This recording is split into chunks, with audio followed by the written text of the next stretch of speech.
días a todos y a todas.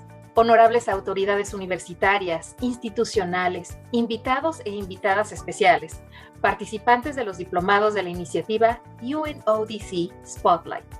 Con gran satisfacción estamos aquí reunidos y reunidas para inaugurar las actividades académicas de 4 diplomados, desarrollados en el marco de la vinculación interinstitucional entre el proyecto UNODC, la iniciativa Spotlight y la Universidad Iberoamericana, con el propósito de fortalecer la perspectiva de género en las instituciones responsables de procurar, administrar e impartir la justicia a favor de los derechos humanos de mujeres y niñas. Los diplomados que hoy inician versan sobre temáticas en las que es urgente que se forme al funcionariado de los municipios Spotlight, de los estados de Chihuahua, Estado de México y Guerrero, pues en las instituciones del servicio público recae la noble labor de hacer prevalecer los derechos humanos con perspectiva de género hacia una vida libre de violencia.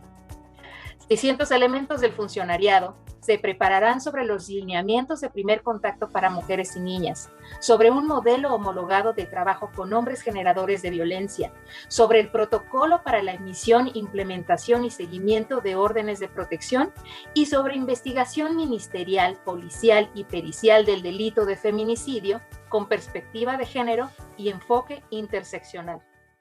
Agradecemos a la Organización de las Naciones Unidas y a la iniciativa Spotlight la confianza depositada en la Universidad Iberoamericana para generar y gestionar los ambientes de aprendizaje especializado y con excelencia académica.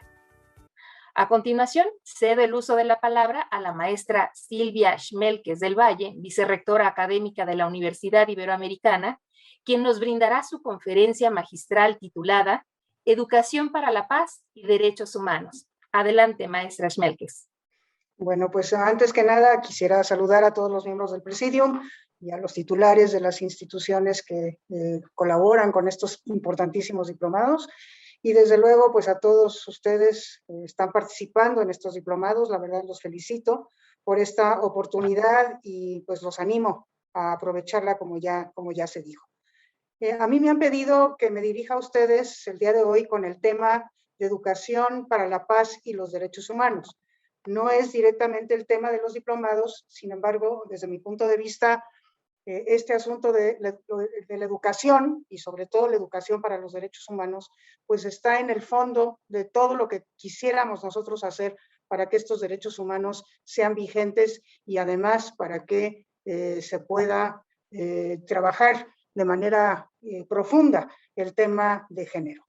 Entonces, si me permiten, voy a comenzar primero señalando que voy a enfatizar del título de esta conferencia la palabra educación, porque además de ser mi campo y ser de lo que yo puedo hablar, insisto que me parece que es absolutamente central todo lo educativo para el logro de lo que todos aquí estamos queriendo. Yo parto de una certeza fundamental, y esta certeza es que como humanidad, como país, tenemos serios y muy complejos problemas, algunos de los cuales aquí se han mencionado. Hay otros, por ejemplo, la falta de justicia social, la desigualdad, la pobreza, desde luego la violencia de género, familiar, criminal, estructural, la corrupción, el deterioro ambiental, que estamos cercanos, como ustedes saben ya, al punto de inflexión, que como humanidad estamos ya poniendo en peligro la vida no solo de los seres humanos, sino de todos los seres vivos en este planeta. Y también el racismo, la discriminación, la xenofobia. Todos estos problemas atentan contra la dignidad del ser humano. Se traducen en una falta de respeto y de vigencia de los derechos humanos de todas las generaciones, primera, segunda, tercera y la cuarta, que son los derechos del planeta, los derechos planetarios. Para mí estos son los problemas más importantes que todos tendríamos que estar contribuyendo a resolver. Estos problemas tienen causas sumamente profundas, causas históricas, causas estructurales que son muy difíciles de combatir y que además no se revierten porque se traducen en causas culturales, es decir, naturalizamos formas de ser, de actuar y de juzgar, no cambiamos nuestras conductas y nuestras formas de proceder, tampoco cambiamos nuestros juicios sobre aquellos a quienes elegimos, por ejemplo, y entonces, pues estas causas profundas se vuelven todavía más difíciles de combatir. Por eso considero que la educación, que potencialmente transforma culturas, es una de las vías de solución. No es la única. Necesitamos leyes, instituciones, revoluciones, movimientos, transformaciones, pero la educación es una solución muy importante. De largo plazo, desde luego, es generacional, tenemos que esperar generaciones para ver resultados, pero es efectiva porque es profunda. Y me refiero especialmente a la formación ética, a la formación en valores. En materia de formación en valores, no se puede ser neutral. Hay quienes todavía dicen, yo no me meto en cuestiones de valores porque mi función como docente, como educador, es ser neutral. Eso es imposible. Existen los valores universales. No estoy hablando aquí de valores absolutos. Eso está en el ámbito de las creencias de cada quien. Pero sí existen, y esto lo sostengo, valores universales. Y estos valores universales son los que la humanidad ha querido definir para ella misma. Y son precisamente los valores que subyacen a los derechos humanos, a la Declaración Universal y después a los pactos de segunda y tercera generación. Estos derechos son históricos. Por lo mismo, no son perfectos, son perfectibles.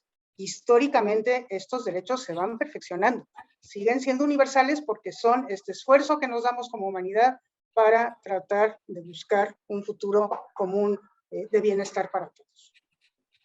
Pero quien sea que forme en valores, y todos nosotros formamos en valores porque estamos en acciones de transformación, asumimos los derechos humanos. Digamos que la verdadera formación ética implica la asunción de estos derechos humanos. Además, desde luego, existen valores propios de las diversas culturas. Y es muy importante que reconozcamos los valores que son de nuestra propia cultura y estar abiertos, interesarnos y dejarnos enriquecer por los que pertenecen a otras culturas. Esa es la educación intercultural y la formación intercultural, desde mi punto de vista, que nos abre a los valores de la humanidad entera, que son diversos, es el complemento a un proceso de formación en valores y, desde luego, a estos valores universales que son los derechos humanos. Una premisa correlativa a este asunto de los valores detrás de los derechos humanos como universales tiene que ver con los esfuerzos de indoctrinación que están sumamente presentes todavía en nuestro medio. Desde mi punto de vista, la indoctrinación, es decir, la ideologización, la demagogia, los esfuerzos de proselitismo, la indoctrinación entonces es lo contrario a la formación en valores. Porque la formación en valores respeta, por definición, la autonomía del sujeto y su decisión personal.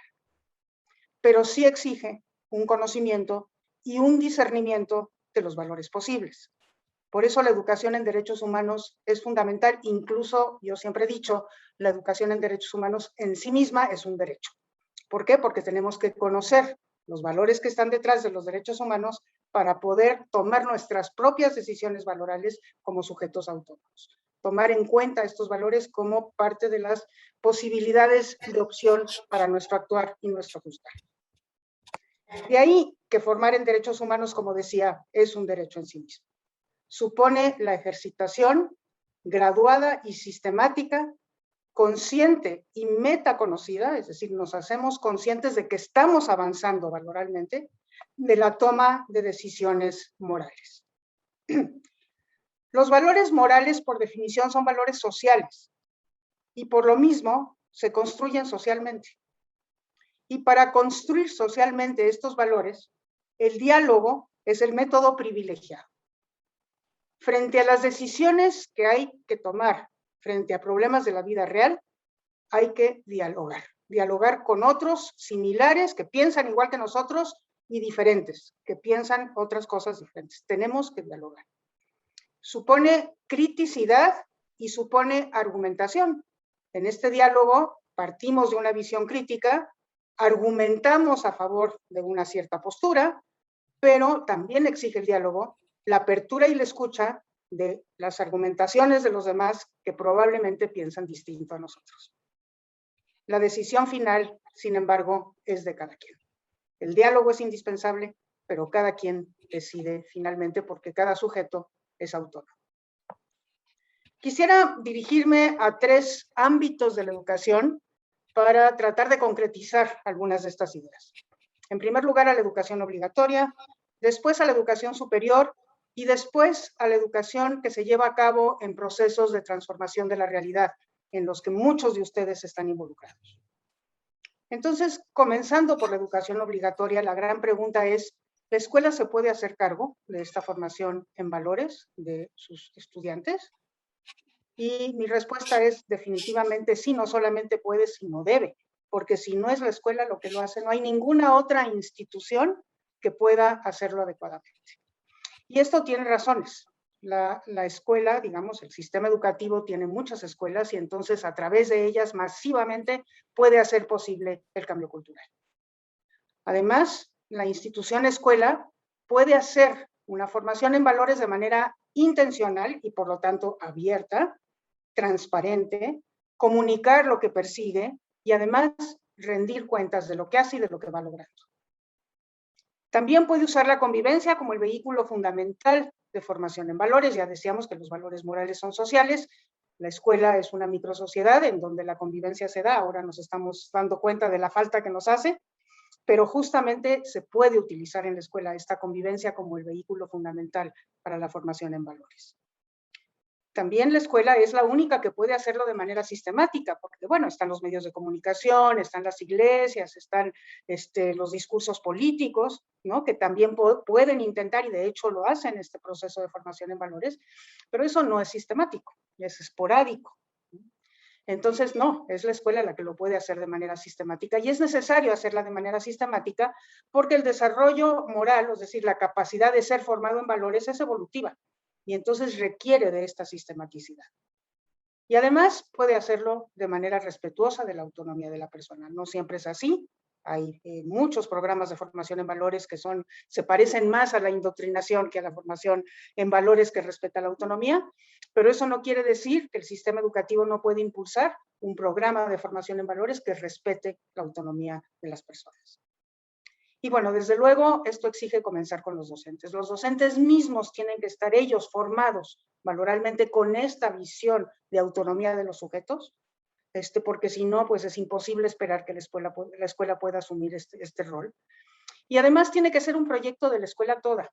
No puede ser por ahí un maestro aislado en un aula que después resulta que sus estudiantes se encuentran con una escuela que no respeta los derechos humanos.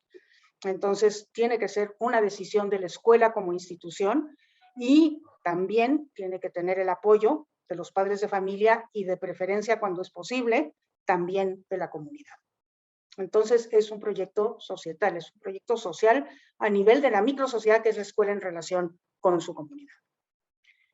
Para poder hacer esto se requieren condiciones y las más importantes condiciones son valorales también ellas. Por ejemplo, la creación de comunidad, ¿no? El cuidado de la convivencia, la autoestima, es necesario tener autoestima para estar en disposición de formarse valoralmente. Es necesario el reconocimiento y la valoración de la diversidad, porque si no el diálogo no es posible.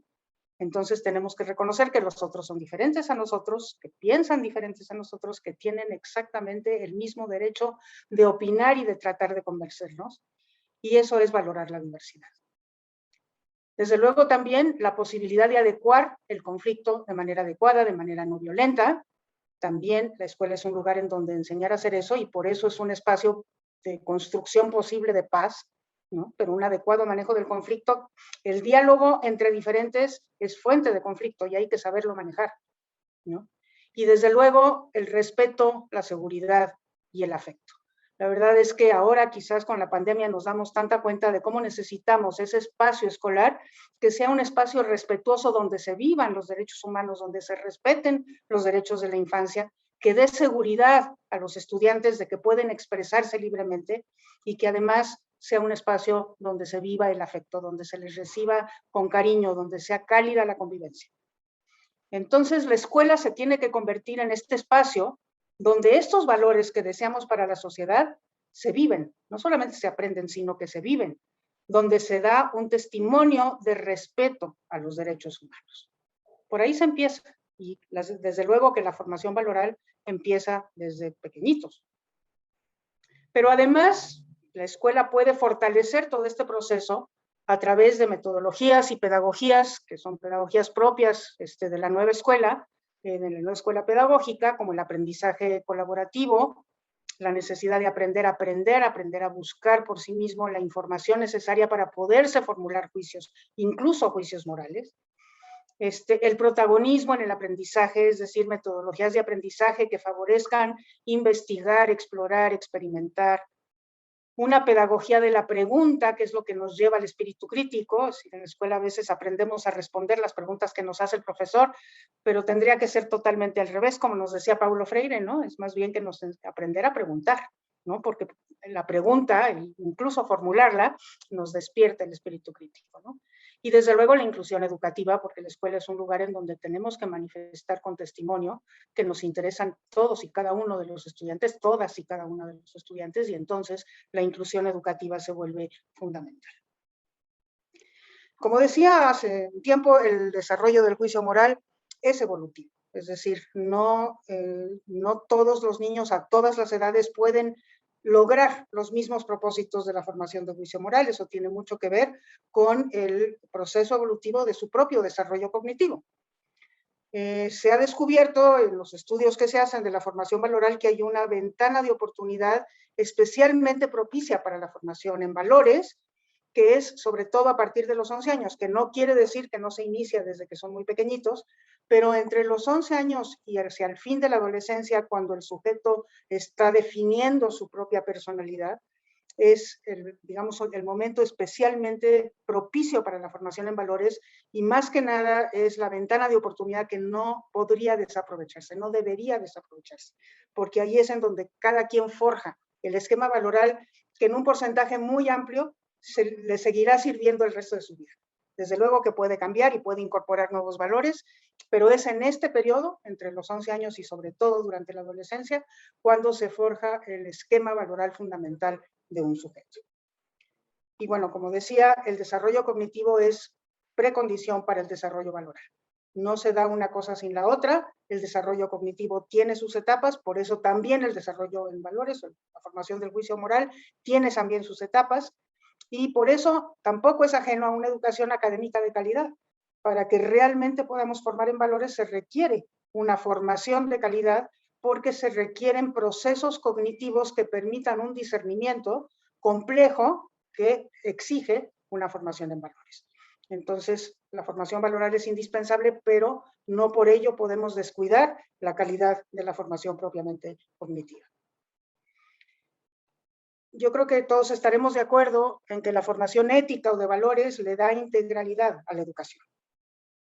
Justamente porque incorporamos la formación ética en la educación propiamente formal, es por lo que podemos esperar que la escuela forme en el respeto a los derechos humanos, contribuya a la construcción de paz, desde luego logre el respeto y la igualdad de género, favorezca el desarrollo de aquello que se necesita para ser ciudadanos responsables, forme en democracia, en sustentabilidad, ahora tan necesaria, y en interculturalidad. Todas estas áreas de formación son áreas valorales en el fondo, son áreas éticas, porque implican el respeto a la otra persona, la similar y la diferente, y porque implica también, de manera muy importante, el respeto a los que no conocemos y a los que todavía no nacen. Y esos son saltos valorales absolutamente fundamentales. De ahí que es tan indispensable que el sistema educativo abrace la formación ética de todos nuestros estudiantes. Todas estas cosas, si no se aprenden en la escuela, difícilmente se pueden aprender en otros espacios. Y bueno, yo entiendo que muchos de ustedes que me están escuchando no están en un trabajo educativo al interior de una escuela, pero seguramente tienen hijos e hijas que sí lo están, y entonces pues tenemos ahí un trabajo muy importante que hacer como miembros de la comunidad educativa de la escuela de nuestros hijos, de empezar a presionar y a proponer que este tipo de cosas, si no se están haciendo en la escuela, comiencen a hacerse. Porque en verdad, cuando se empiezan a hacer la propia calidad de la educación, se mejora, estamos formando seres humanos de manera integral.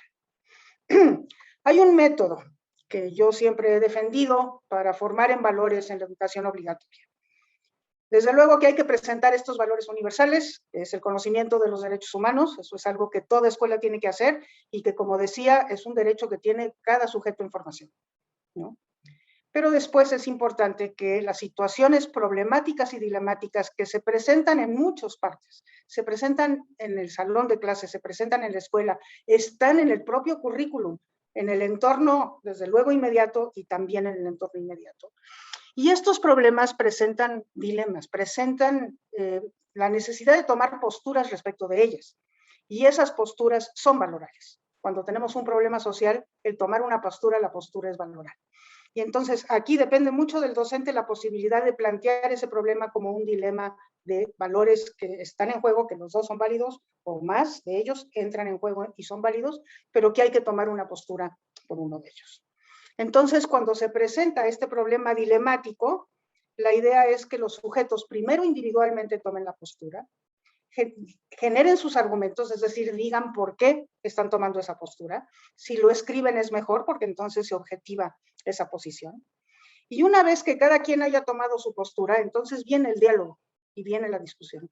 Y ahí de lo que se trata es de convencer y de escuchar. Aquí el papel del docente, de la docente, es fundamental porque el docente participa con su propia elección y su fundamentación, su argumento, que tendría que estar basado en el enfoque de derechos humanos. Entonces se dialoga, se presenta la discusión, se trata de convencer, se escucha a los demás, se deja uno convencer en el caso que fuera necesario, pero después de eso se regresa uno a su propia intimidad para ratificar o rectificar esa postura inicial que se tomó, que fue iluminada con el diálogo con los demás. Y esto lo podemos estar haciendo de manera continua en cada una de nuestras clases porque continuamente se están presentando problemas, desde problemas muy tontos en la escuela de por qué alguien me quitó mi goma, ¿no? Y bueno, pues lo que pasa es que yo pensé que te la podía quitar porque eres mi amigo y el otro dijo, pero me tendrías que haber pedido permiso. Eso mismo ya se convierte en un dilema que tiene una postura valoral para responder, hasta dilemas pues muchísimo más complejos como los que sabemos que vivimos en la vida diaria de nuestra escuela, de nuestro entorno y en general del país y del mundo.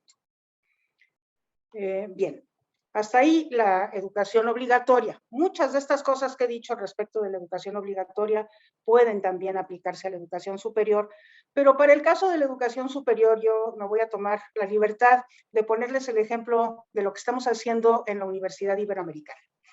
En este momento la Universidad Iberoamericana está iniciando nuevos planes de estudio de licenciatura, que son los planes Manresa, y estos planes de estudio tienen las siguientes características. En primer lugar, lo que pretenden es ofrecer a todos los alumnos una formación social y humanista interdisciplinaria basada en el análisis y las propuestas de solución a los problemas que vivimos. Esa es una inspiración fundamental de los planes Manresa. Por otro lado, los planes Manresa están transversalizando en el currículum de todas las licenciaturas, en todas las asignaturas que se presten para ello, los tres temas fundamentales que tienen que ver con esto que he venido diciendo: género, interculturalidad y sustentabilidad.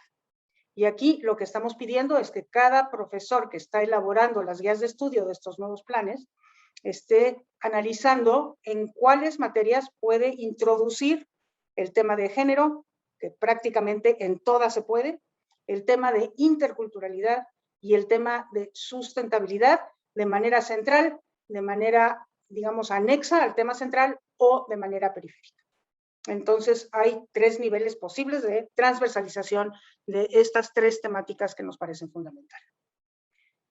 También, y esto es una cosa muy de la pedagogía ignaciana, estamos procurando que la realidad esté mediando todas las asignaturas que se presten para ello.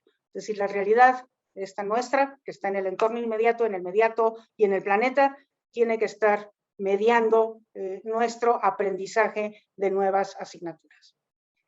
Y por otro lado, también estamos propiciando la experiencia directa en la realidad problemática, sobre todo entre quienes están en condiciones de vulnerabilidad.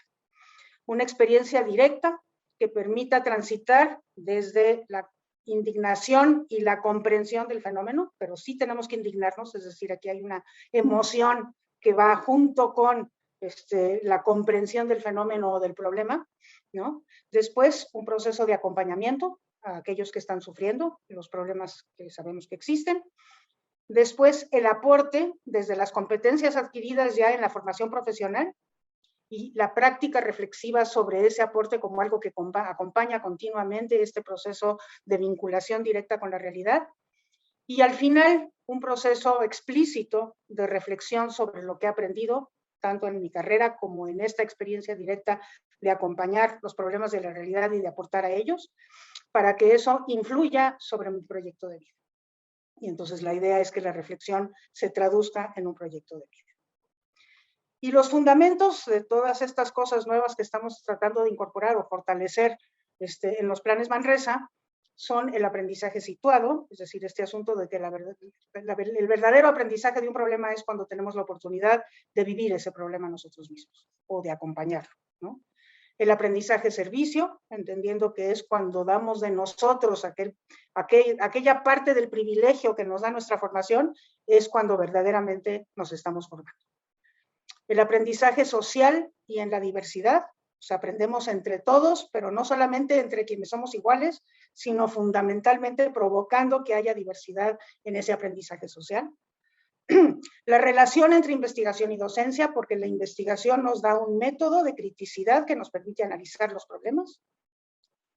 Estamos caminando hacia la transdisciplina, lo que quiere decir que los problemas no los estamos viendo solamente desde una disciplina, sino que desde varias disciplinas, pero no solo eso, sino que también, como ya lo decía Fabiola, desde la experiencia propia, sobre todo de aquellos que están sufriendo los problemas que estamos analizando. Y eso es el verdadero concepto de transdisciplina.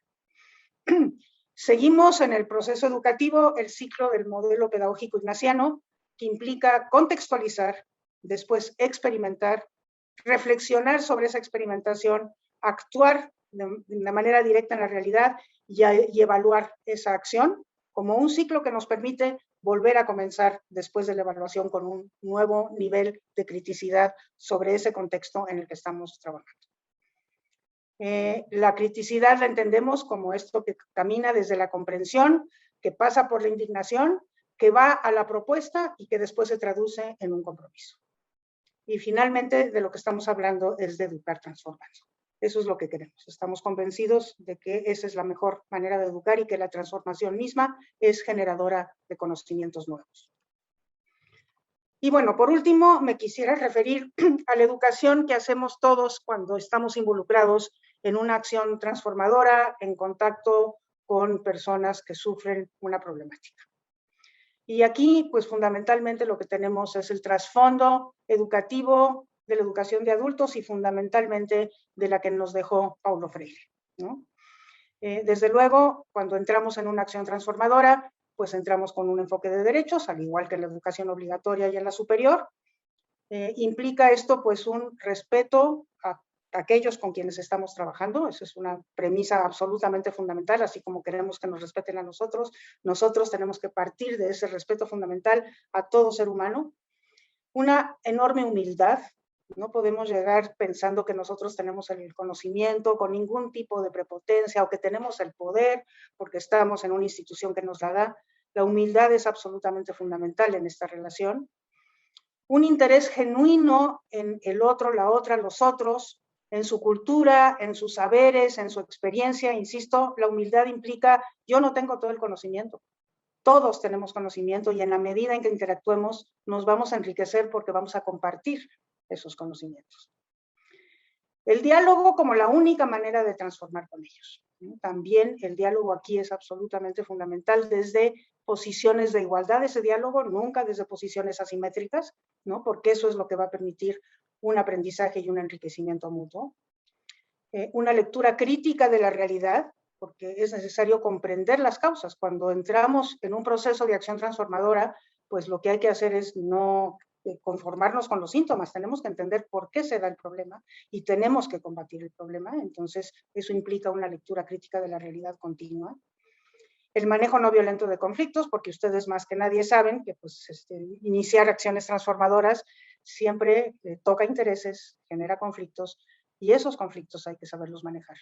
El conflicto no es malo, el conflicto es justamente lo que nos permite avanzar, pero el problema es que el conflicto se puede traducir en violencia y eso no es lo que queremos. Tenemos que aprender a manejar los conflictos de manera no violenta y el análisis de las estructuras de poder es fundamental porque detrás de muchos de estos problemas lo que hay son estructuras de poder que justamente permiten que digamos que no se puedan transformar estos problemas, que se prolonguen, que se perpetúen, ¿no? Entonces las estructuras de poder se tienen que comprender como parte de estas causas profundas.